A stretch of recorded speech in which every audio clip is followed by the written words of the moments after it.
eenyu kana kakeetii baana mafaatu aarsaa keetiin tooje lubbuu samaaf laatu doobiin kanoo gugii jaalalli keenoo fadhu maal sitti waaqadhaa galata olmaan biraa qabda argee koonnee tiitirooka wallaggaa koo ibiddaan gubachaa yaasii koo fayyaan kaaba seetoo yaa jimmaa koo kolfaa koo daawwachaa yaa shawaa koo kolfii fayyaan ta'uu salaalee koo gubachaa tan koo lafaa ajaaloo koo hin boo'innaan jettaame ajaaloo koo maafan boo'u dhiisaa ajaaloo koo hin boo'innaan jechuun kee ittoona boosse silaas gubachuudha kilaash fannee falmachuudha.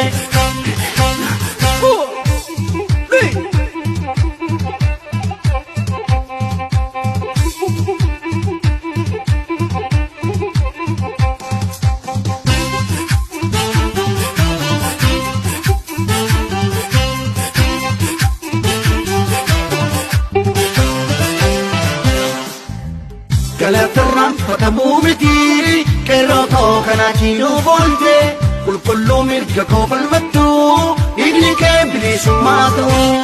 Galatarraan fatamuu miti qeerroo koo kanaatiin boonte qulqulluu taate osoo jirtu yaadullee biyya koos nyaate.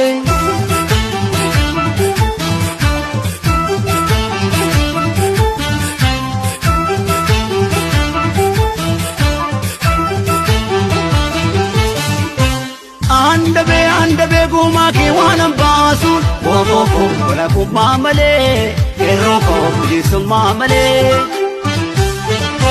Bulee horaa Oromoo kombadu Oromoo jaaddu arrallee saba koo jaaddu boorullee.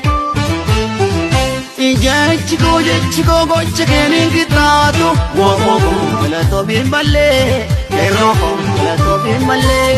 Wookoo galatoo miimallee qeerroo koo galatoo miimallee qarree koo galatoo miimallee qeerroo koo galatoo miimallee.